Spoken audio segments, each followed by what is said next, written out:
Hindi ko alam, anxious, signs of anxiety pala yun.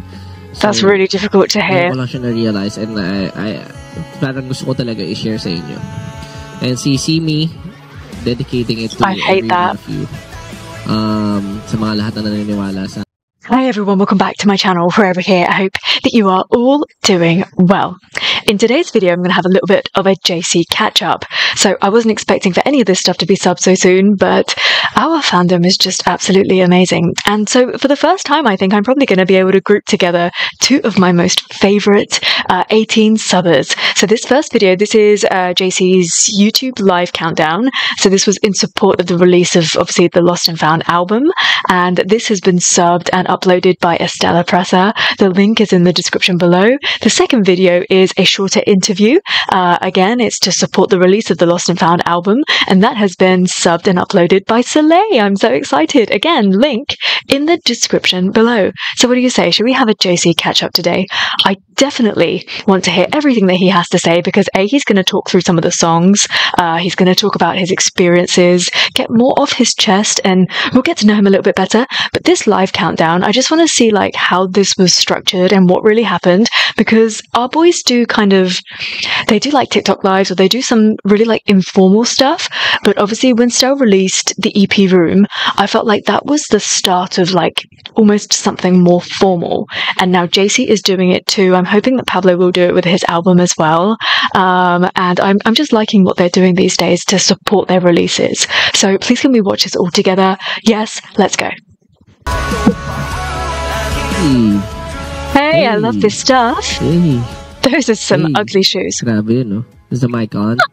I'm sorry. Test. Rinig naman ako. Yo. Hello?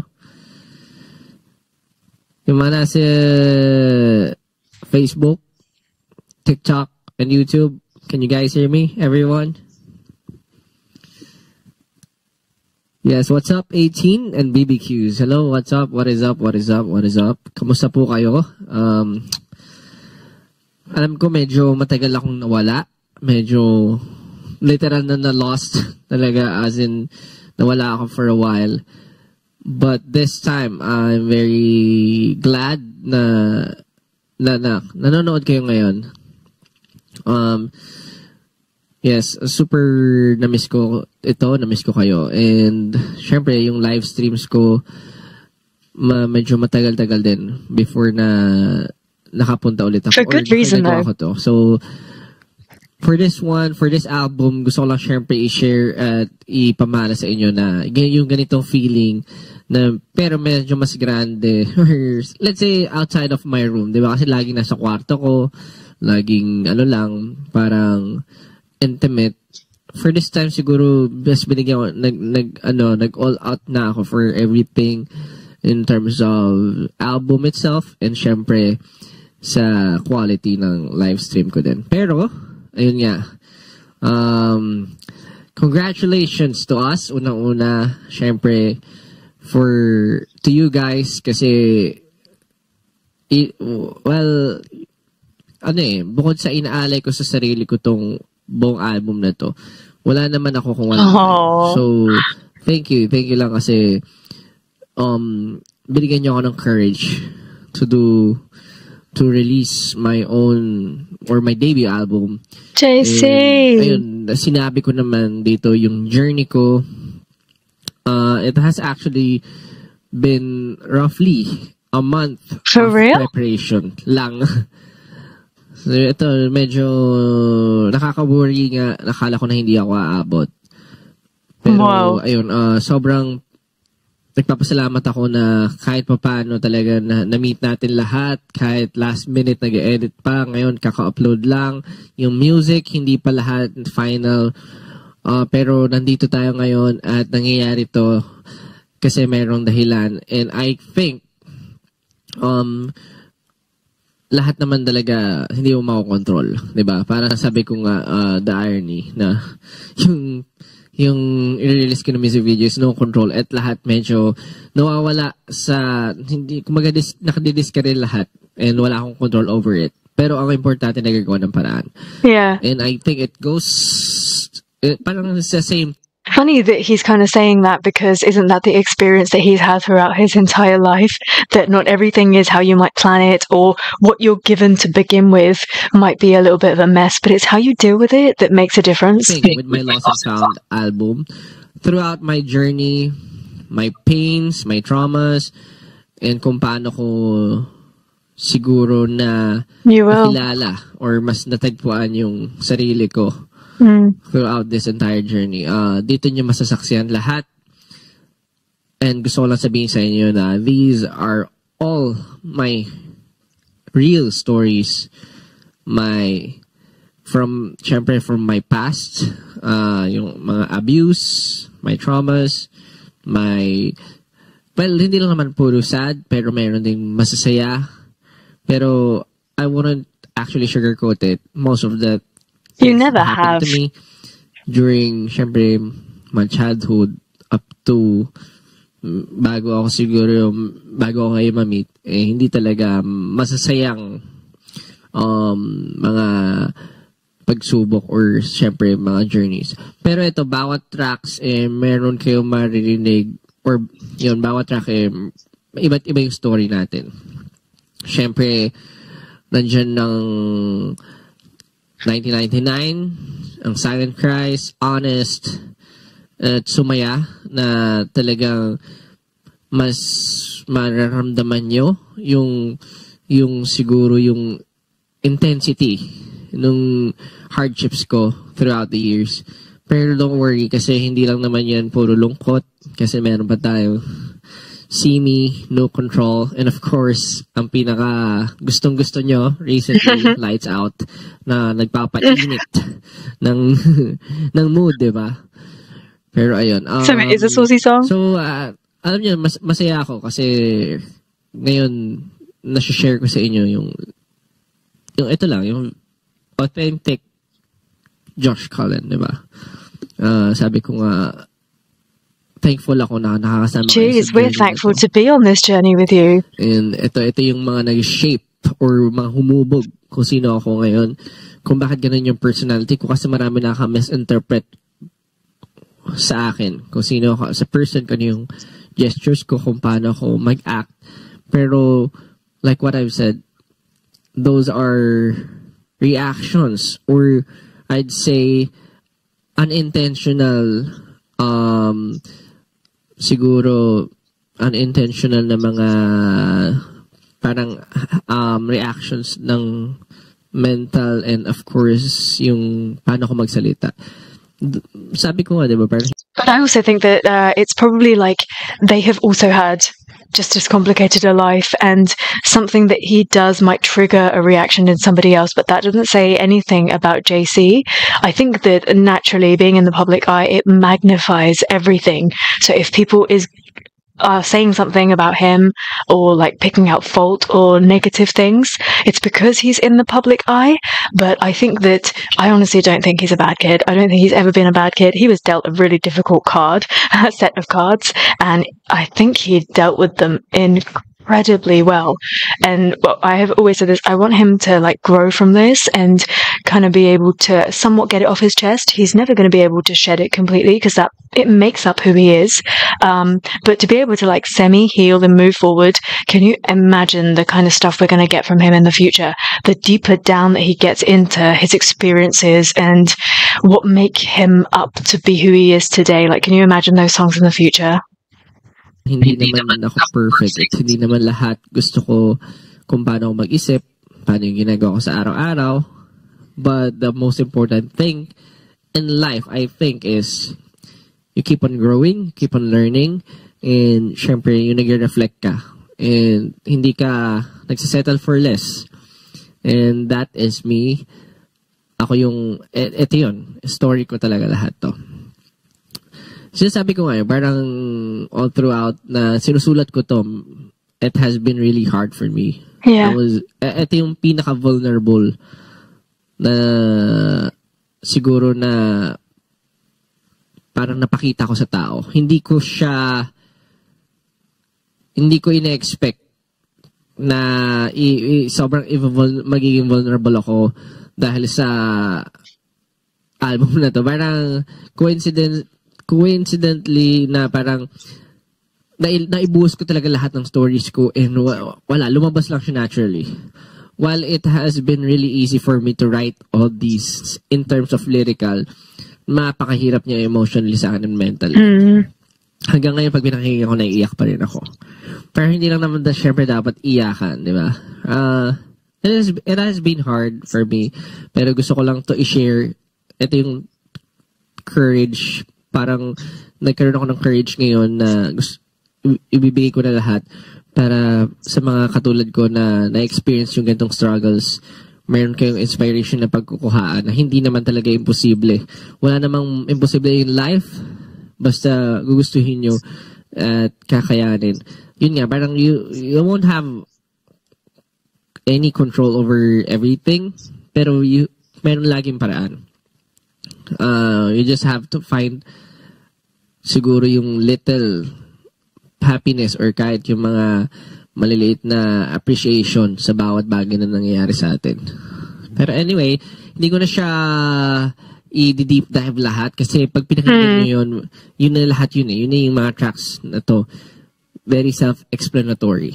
Pero gusto ko lang siguro magbigay ng trivias from the tracks. Oh, please do. Ito yung Honest. First of all, Honest. Siguro, kasama ko dito kasi si Kael and si Japs para sa track na to. Alam nyo, sobrang biglaan ito. Sobrang kinailangan ko na talaga ng help from people. And habang gumagawa ko ng album or EP nga lang yung umpisa, sabi ko baka hindi na ako umabot sa album. Bilang nagkataon na wala rin sila. Parang nakausap ko sila and sobrang bilis lang. As in, ngayon yung usapan namin kinabukasan na gano'n. Parang nag-meet lang kami, tapos gawa, sulat, on the spot, and sobrang productive nung araw na yon. So, ito yun, last August 7 ito eh.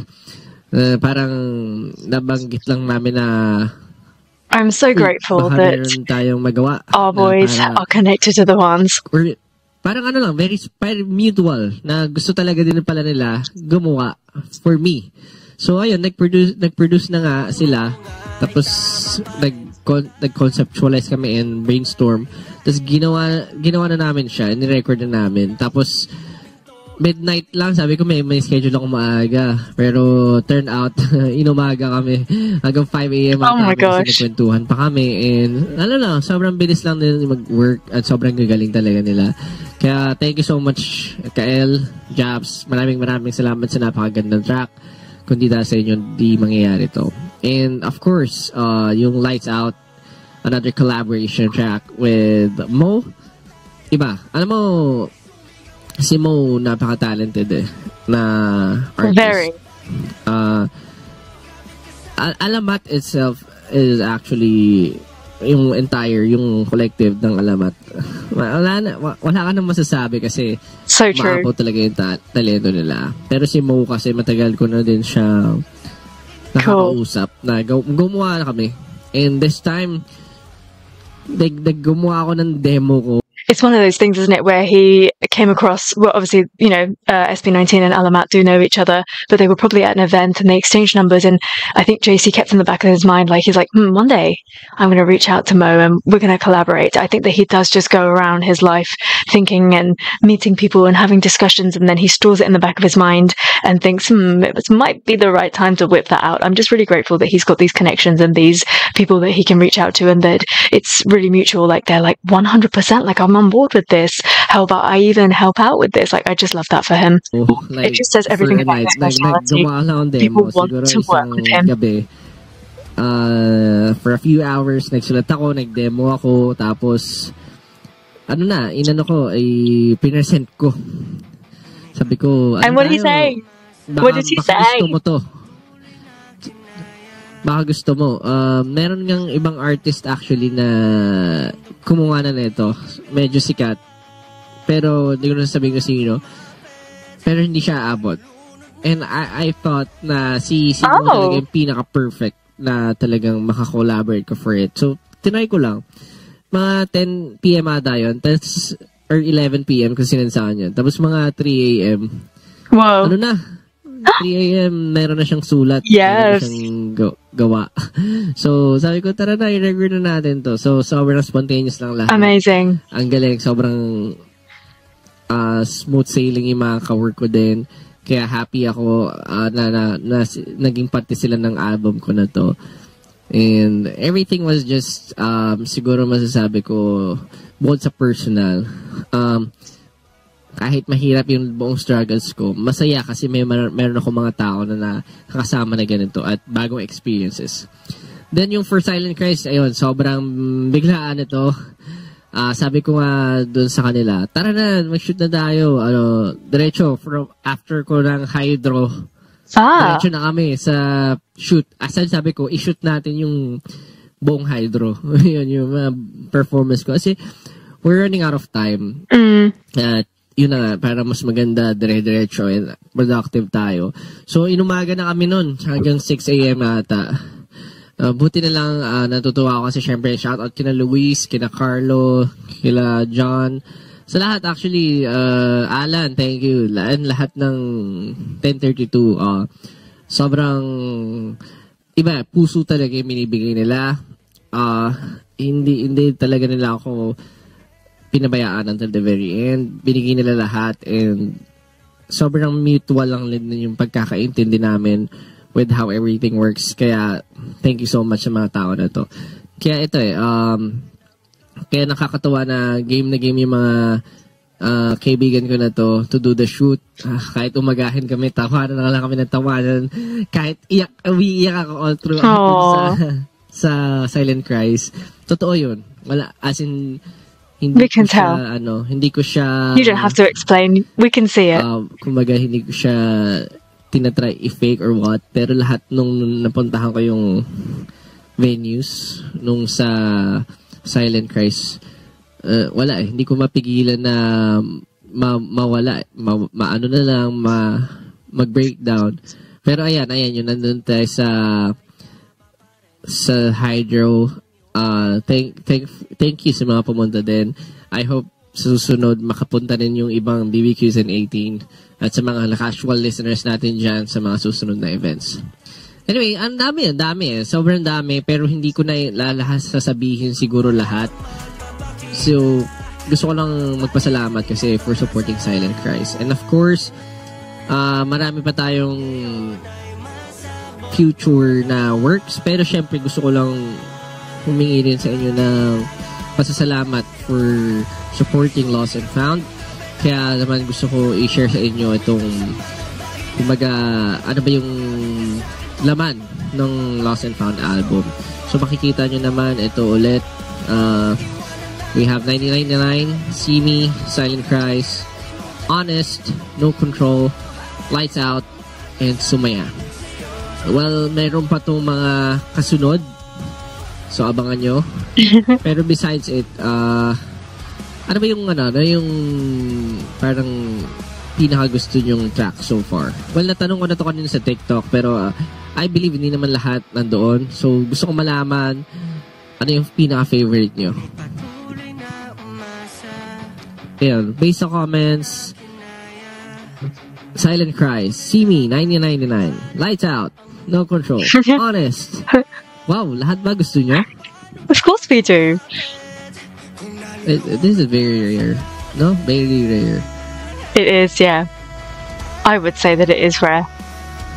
Not for anything SB19 related though. It just means na maganda or very relatable lahat. And yun lang naman yung gusto ko Sa totoo lang, makatagos sa puso nyo at sa mga experiences nyo.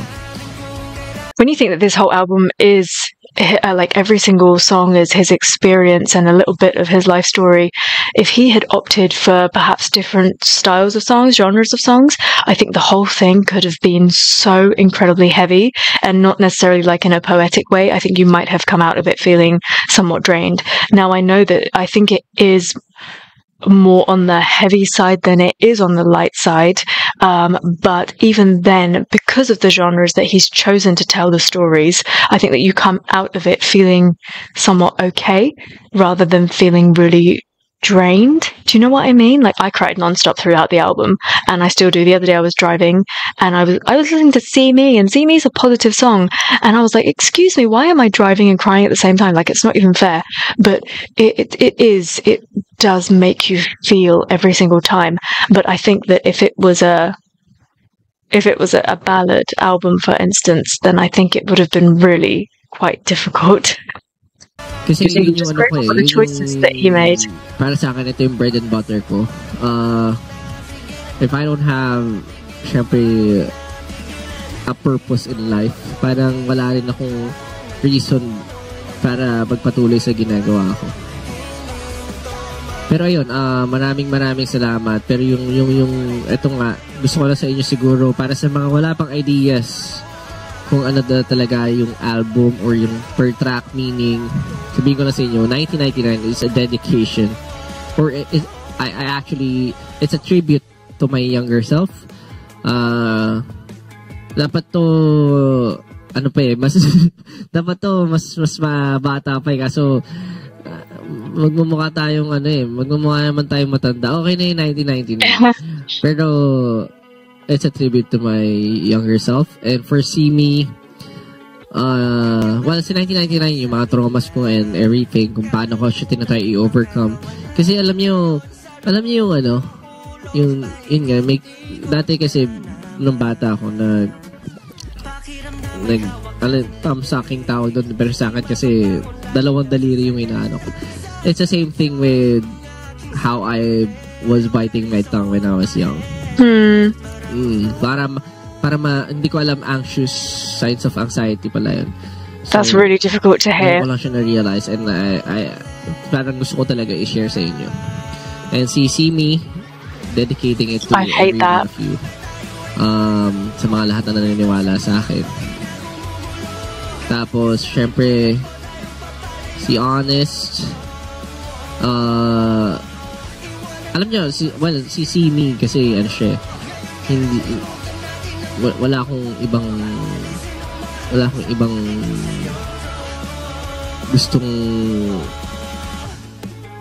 akong ibang way. Kumbaga, ang hirap kasi magpasalamat talaga sa mga naniniwala sa akin. So, ito na siguro, binuwas ko lahat dito para sabihin kung ano yung mga hindi ko masabi talaga. I feel like pag words minsan hindi siya makaka-capture entirely kung paano mo i-deliver yung emotions. And ito yung pinaka siguro pure delivery of kung paano ako gano'ng ka-thankful sa inyo. So, I love it. Ayun. And I hope I get to perform it to every one of you. We hope so too. Pero ayun, we have syempre Sumaya 19, No Control. Pero ayun, Sumaya, alam niyo na to, alam niyo na rin lahat. Pero gusto ko lang syempre i-announce din na I'll be having, of course, I'll be having syempre my own merchandise. Yan.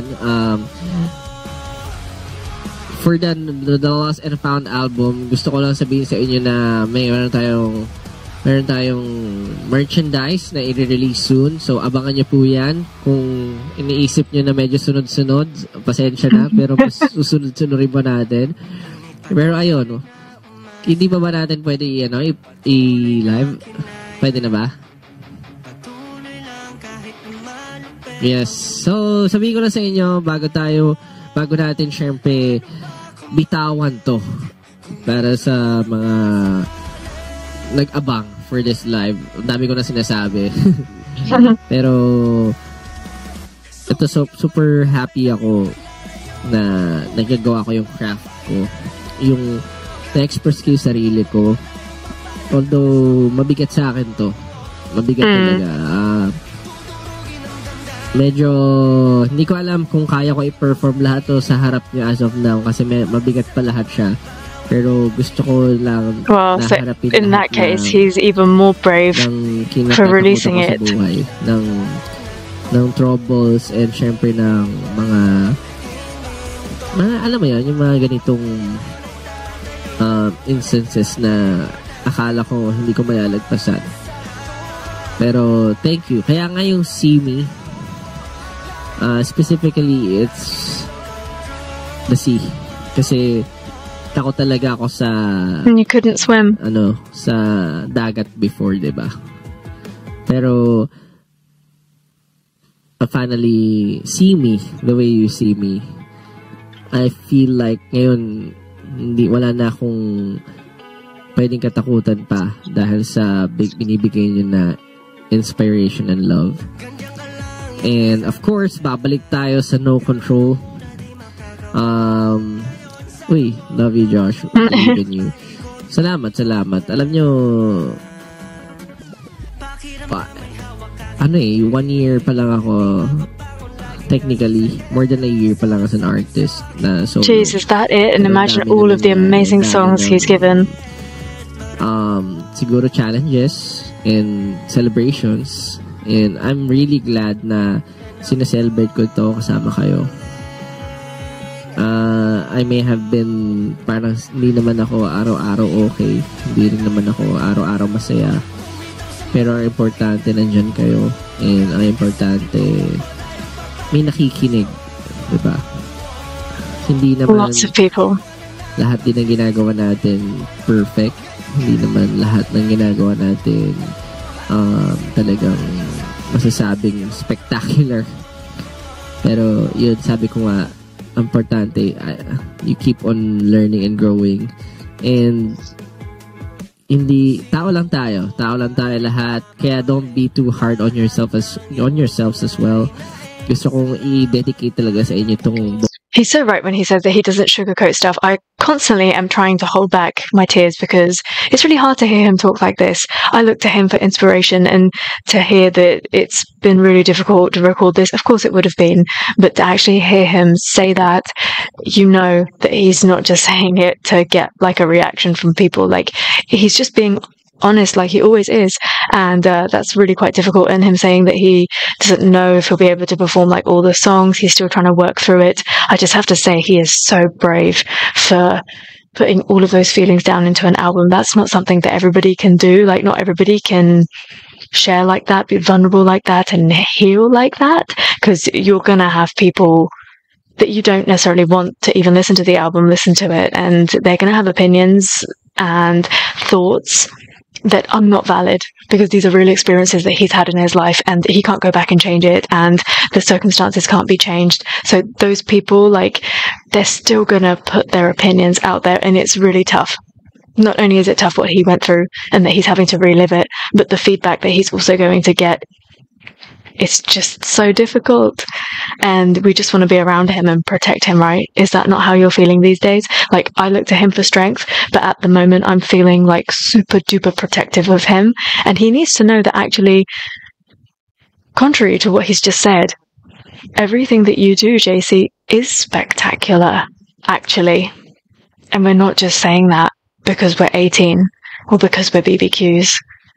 We're saying that because we actually objectively, subjectively listen to your music and understand the stories and relate to it. And so we can say that everything that you do is spectacular. Buong album na to as a message and as a movement na there are room for mistakes. And hindi naman dapat kayo i-judge based sa pananalita nyo, kilos nyo, and everything. Lahat yan matututunan din natin i-overcome, at lahat yan hindi pwedeng diktahan lang tayo ng mga tao. Pero ayun, salamat sa inyo. What's your inspo sa Lights Out? Yung Lights Out, syempre patay ang ilaw, di ba? Dim lights. Kaya naman, diba? Pagka, mas, yun lang inspiration natin dyan. You can use your imagination. Use your imagination.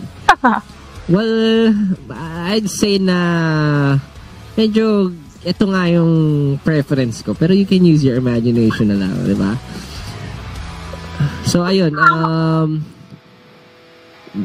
salamat lang for appreciating everything. Kasi na-enjoy ko rin naman isulat yung mga katulad yan, Lights Out, See Me, yung No Control especially. Si No Control is parang sumasalamin yan sa buong journey ko eh. Kaya naman, salamat. Gusto ko lang sabihin na bago tayo matapos biggest announcement natin. Ano yan? Magpe-play ba muna yung video? Ano to? Okay, bago pala tayo, sige, balikan muna natin yung teaser ng No Control. Sabi, teaser daw muna ng No Control. Kung hindi nyo pa napapanood, ito yung teaser ng No Control and malapit na tayo mag-premiere. So, nasa na yung teaser? Ayun. Gusto ko lang malaman, syempre, yung expectations nyo for the No Control. Sobrang galing na representation ng Silent Cries from Boss Lapis Luha. Yes. Thankful ako syempre sa mga creative team sa 1032 for executing it. Yung mga ideas ko na kahit out of this world, sinasamahan nila ako. And syempre sa mga staff na nakasama ko lagi. Salamat. So ayun, malapit na tayo sa pagpe-premiere. Gangster. Joke and collab when. Tingnan natin. Actually, nag-uusap-usap naman kami. Lahat kami. Yeah, I know. I bet they do. Collab din kami as a group, diba? 100%. Subunit. Pero ayun, rinig niyo yung balot sa labas? Walang iya. Rinig pala nila yung balot sa labas. Sarap ng balot, ha? Cute to whoever said that. Because that really just brought the biggest smile to his face. It should have been 7 p.m. Pero sana magustuhan nyo lahat to. And of course, ano pa ba? Ayun nga, bago natin siyempre na mental block bigla, tumigil. Nadidistract kasi ako sa mga comments nyo eh. Bago tayo siyempre matapos, biggest announcement to make ko, meron po akong solo album concert. Put it out. This coming September 28th sa New Frontier Theater. So ito na yan, September 28th solo album concert. It's for the Lost and Found, syempre. And this is gonna be my first ever concert. Lagi ako nasa festivals, lagi kung saan nyo ako nakikita, everywhere, every day, every how, every when. Basta ganyan. Pero for the first time, magkakaroon po ako ng solo concert. So, ayun po. I quite like New Frontier Theatre for the location too. I remember what that's like. For this opportunity. I can't remember what particular performance it was that he did there, as in what it was for, but I remember what that theatre was like. Gawin to, although, syempre, alam ko medyo mabilisan siya. Ini-invite it's really not that long, isn't it? 28. Kantahin po natin itong mga kanta na to, na straight from my heart and from my experiences. So, ayun po. Kung hindi pa natin napapanood, syempre, ang No Control, bago natin pag-usapan yung mga bagay-bagay, gusto ko lang na syempre kung ano man yung pinagdadaanan nyo, etong No Control, minsan okay lang din sumabog, minsan okay lang din na siguro magwala and sumigaw, tumakbo, at alam mo yun, just run away from everything. Parang ito yung talaga nararamdaman ko during those times na hindi ko siya magawa. Pero to be honest, minsan nagagawa ko rin siya. Tinalay ko pumuwala sa totoong mundo. Pero ayun, malapit na po tayong umalis. Salamat sa inyo. Pero bago tayo umalis, gusto ko po sanang pasalamatan syempre lahat ng mga tao na sumubaybay ngayon. At syempre to my team, sa mga staff, at sa lahat po na bumubuo ng JC brand. At syempre sa 1032 Lab, salamat, maraming salamat. Utang na loob sa inyo lahat tong buong album. Syempre, creative executions. Maraming salamat po kasi binigyan nyo ng buhay lahat ng storya na gusto ko. At binigyan nyo rin ako ng ideas kung paano natin papagandahin. Syempre sa Sony Music Philippines, sa Acer, salamat. Acer Philippines, Duncan Philippines, Hanabishi, at wala nang iba, syempre, makakalimutan ko ba naman ang aking mga 18 in BBQs. At sa lahat po ng sumusuporta sa akin, kahit casual or yung mga normal na nakikinig lang ng aking musika, na-appreciate ko po lahat yan. Salamat po. I hope you guys enjoy the album and the music video. Ito po ang No Control. Sabay-sabay po nating panoorin. Please leave a comment and please share it to your friends, your families, at kahit kanino. Maraming salamat. It means everything to me. Lahat po ay binuskod para sa album na to at sa music video na to. Kayo po ang aking inspirasyon. Salamat. I love you so much, guys. I am so grateful that I get to watch this and so soon as well. Like, I love hearing from him, even if he's not like scripted or if there's no one like asking the questions, him kind of just talking on the spot. However his mind works, it's always interesting because I feel like you get to know him a little bit better like this.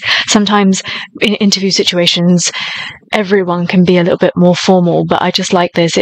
Even though it's not just him in his room or him in his studio, it still feels really one-on-one, which is really lovely. And I have to commend JC for not letting the fame get to him ever, for always remembering who he is and the connection that he has with us, because he's just always so open and approachable and willing to share his experiences, even if it means people are going to just judge him more. I'm really grateful to him, and it's quite difficult to hear him talking about the album, even though I want him to talk about it more.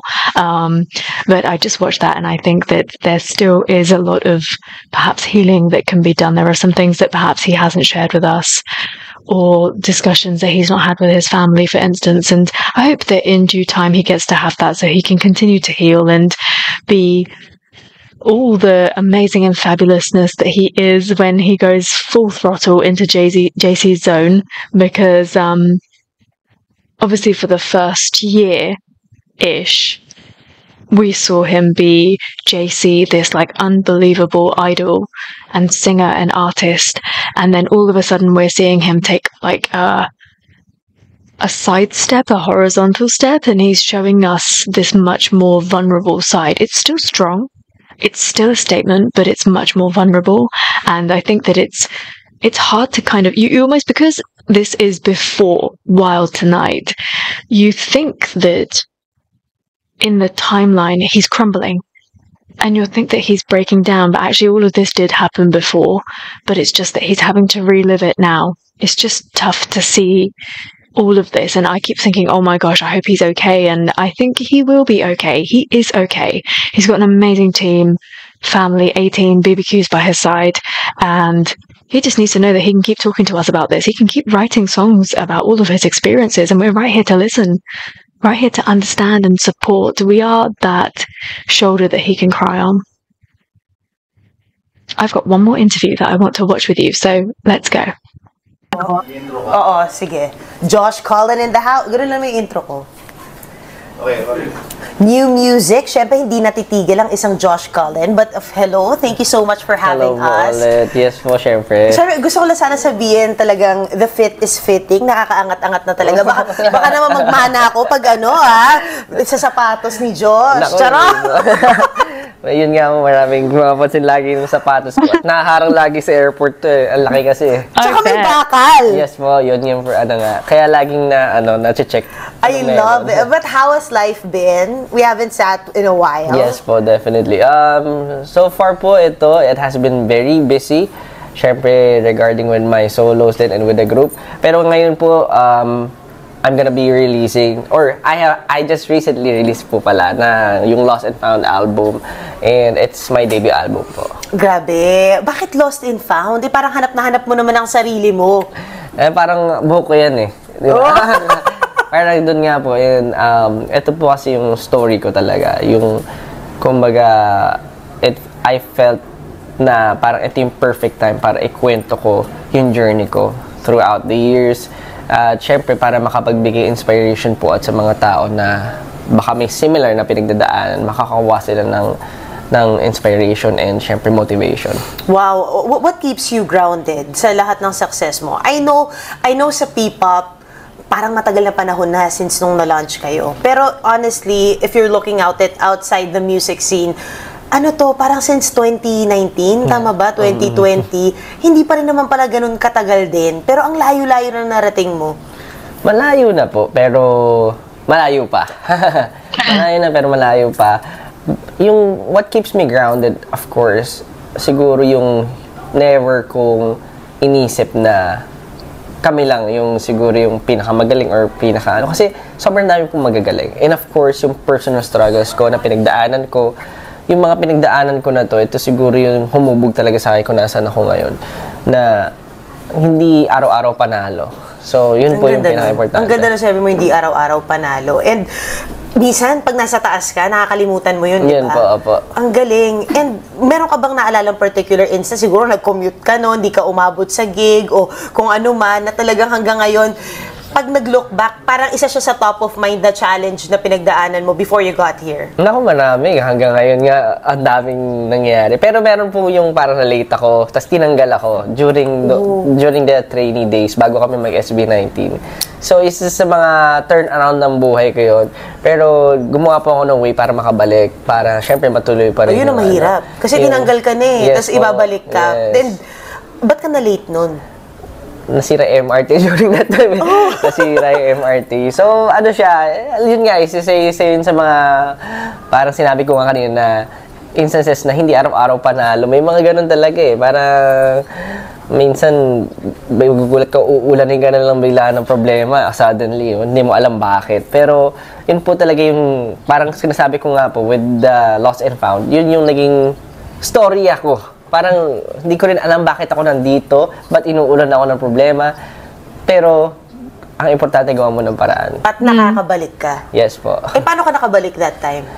Well, during those times, nung tinanggal po ako, nag-quit din yung mga grupo ko. Nag-quit din sila kasi parang naging trigger na point na kung tatanggalin mo si Josh, parang ganun po yung nangyari na ganun mo lang kadali itapon yung ganun nyo lang kadali itapon yung parang lahat ng efforts and passion tsaka dreams namin. So nag-quit po sila lahat halos, pero si Stel natira kasi doon during that time. Ang galing, ang galing. So ayun mo, parang I love that they get to tell this story again. Gumawa ako ng way. Where's Stel when you need him? Siyempre mga kaibigan ko, ka-group ko no, na gusto ko pang bumalik, gusto ko pa i-try kasi baka pagsisihan ko to habang buhay. So I made a way, parang hindi ko alam exactly na maalala yung ginawa ko, pero basta pumunta lang po ako doon at syempre kung kailangan na makiusap or alam niyo yun, syempre to regain myself. And look at you now, imagine mo sa layo ng narating ninyo, you're humble enough to talk about where you began and share these stories. Alam ko marami na sa mga 18 may alam nito eh, 'di ba?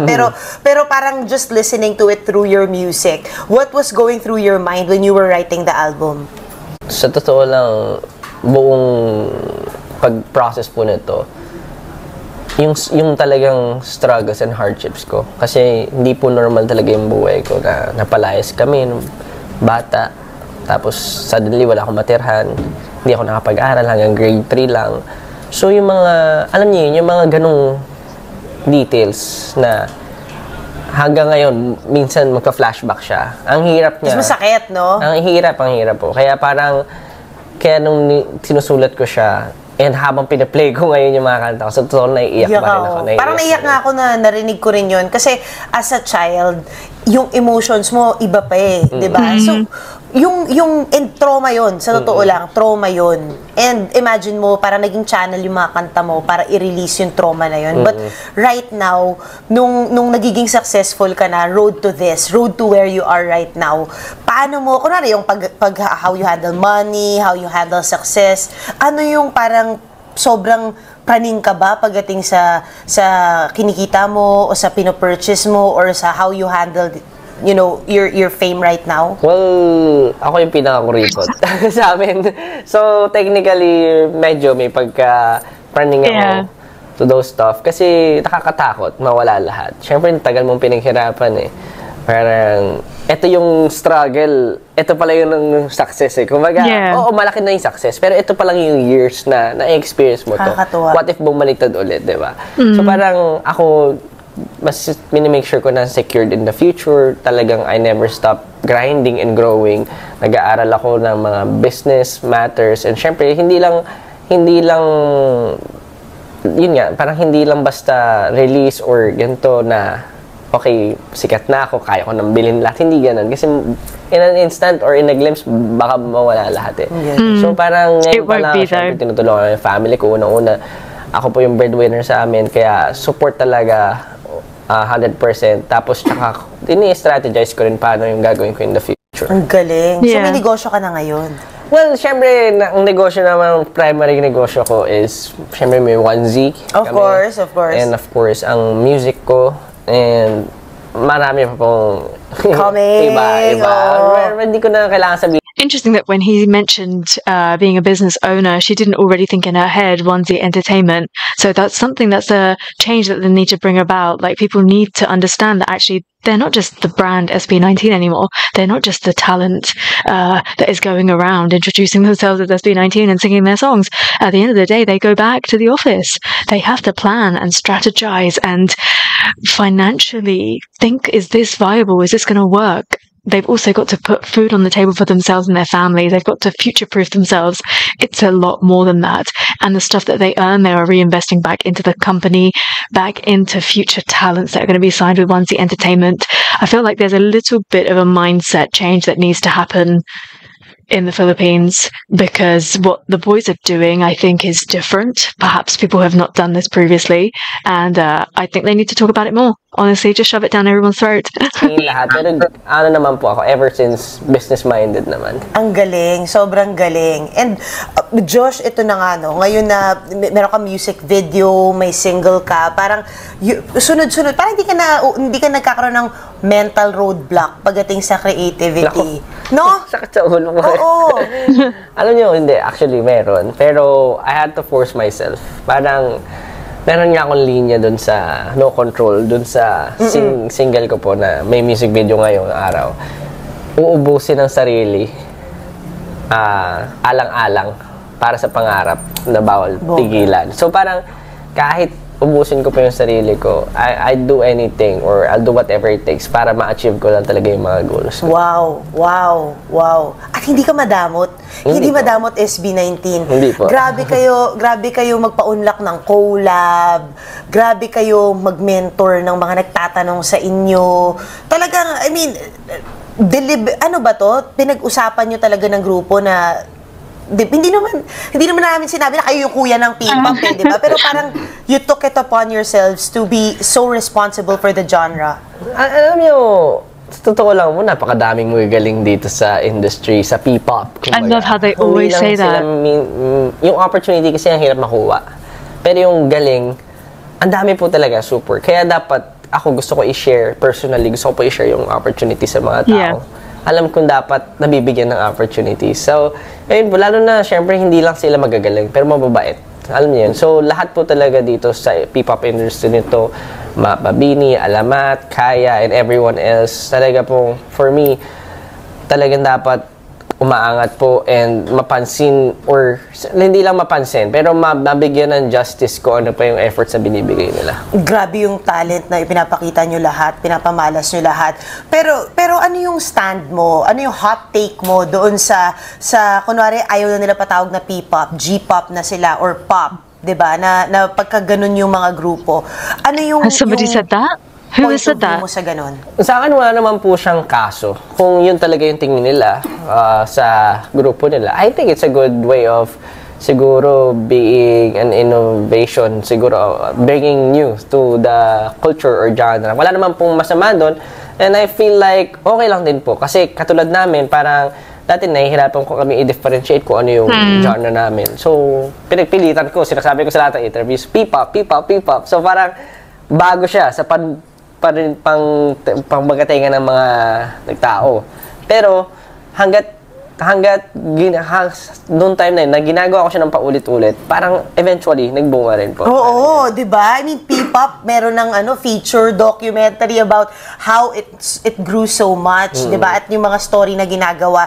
Pero ngayon, magtutour ba kayo ulit? What's next? Ikaw mismo, magsa-solo tour ka rin ba? Yes, ayun nga po, meron akong ngayon na album concert this coming September 28. And ayun po, siguro po ito ay first ever concert ko po na syempre with showcasing my Lost and Found album.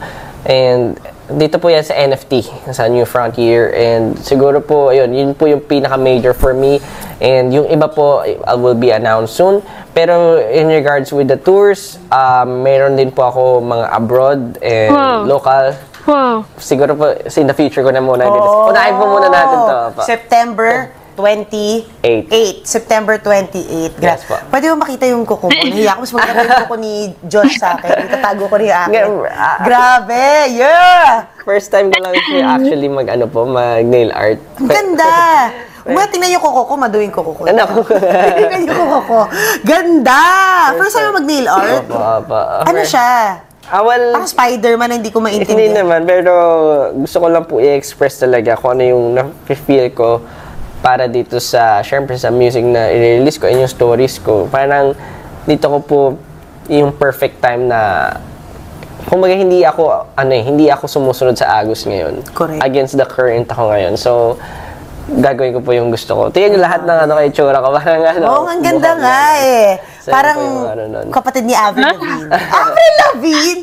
Napaka-nice. And ako, year 2000. Thank you so much, Josh. Thank you. And as always, any time spent watching anything SB19 or Solo Member related is time well spent. I just love the way that he talks. He talks really confidently, and he's not shy about making a claim or a big claim or about owning something, whether that's a positive or a negative. And I really love that about JC. I think I can imagine that some people won't take to that sort of a personality, but for me personally, I'd rather know where I'm at. Like, I like people like this. It's black and white. Very much like his hair. You know exactly where you stand with him. If you've upset him, you know. If he's happy with you, you will know. And you just always know where you stand and you feel comfortable, and everything is really transparent and open. There's not all of this fake kindness or fake, like, I'm amazing on the top and then deep down inside, he hates your guts. It's just not going to be like that. And he'll call you out when he needs to as well. And I just love this personality to bits. You see a little bit of tiredness seeping into him right here. A little bit of perhaps like brain fog, because he's just been working non-stop on this album, a lot of deadlines to meet, a lot of expectations to meet. Firstly, his own. Secondly, I was thinking about that conversation when he communicated to his family that he was going to release an album that was perhaps a look into his childhood. Like, I wonder how that conversation was. Was that easy? I know that his family is super supportive and they love where he's at. But I think as a parent, it's never really that easy to then listen to that stuff. And I do feel for his mum. And it's obviously not just JC reliving his childhood through this. His family is also doing it. And his friends, whom he's probably shared some of this stuff previously with, are having to relive it with him as well. And it's really difficult. It's funny because him talking about like certain things that maybe they don't come up all the time, but every now and again he'll have like a flashback. I do that too. There are some things that I completely forget about, and then at other times they come back to me and I'm like, you know, earlier when we were watching the countdown and all of a sudden all of the covers for his songs popped up, and I thought, that's actually an amazing thing to do. If you were a therapist and somebody came to you who was quite artistic, you could probably get them to begin that storytelling, to start sharing some of their stories, or to start that healing process by doing something like that, like visually putting it down on a board. Like, I'm an artistic person, and for me that made me feel emotional seeing all of the songs right there, because for me I thought, what would my board look like? It's really weird. And I am 100% doing some healing through this process. I'm doing some secondhand healing, and I'm really grateful to JC because he's talking to me about things that I never ever want to talk about, or B, I never felt comfortable talking about, or that I pretend never really happened. And even if at the end of the day I never share it with my family, with my friends, with you, even if I can think about it and come to terms with it and try and move forward, I think that that's an amazing thing. And I will thank JC for allowing me to do that, basically. So wonderful. I do hope that he continues going around talking about his wonderful album. I know that obviously the boys are back to back with all of their releases, and then very soon we'll probably have the SB19 album as well. But I just don't want it to stop. He doesn't stop though, does he? He won't stop. I look forward to seeing what's going to happen with, I think there was one song that kind of dropped off the album, right? And I think that he's probably going to end up releasing that as a bonus track or something. So we'll have to see what happens with that. And I wait. Please do talk to me about everything that I watched today. I can't wait to hear what you have to say. How are you enjoying the album now? Do you find it easier to listen to the more that you do listen to it, or the more that you stream it, for instance, or do you still struggle? Thank you so much for watching this with me. I hope that you had fun. And until I see you next time, take care. Stay safe.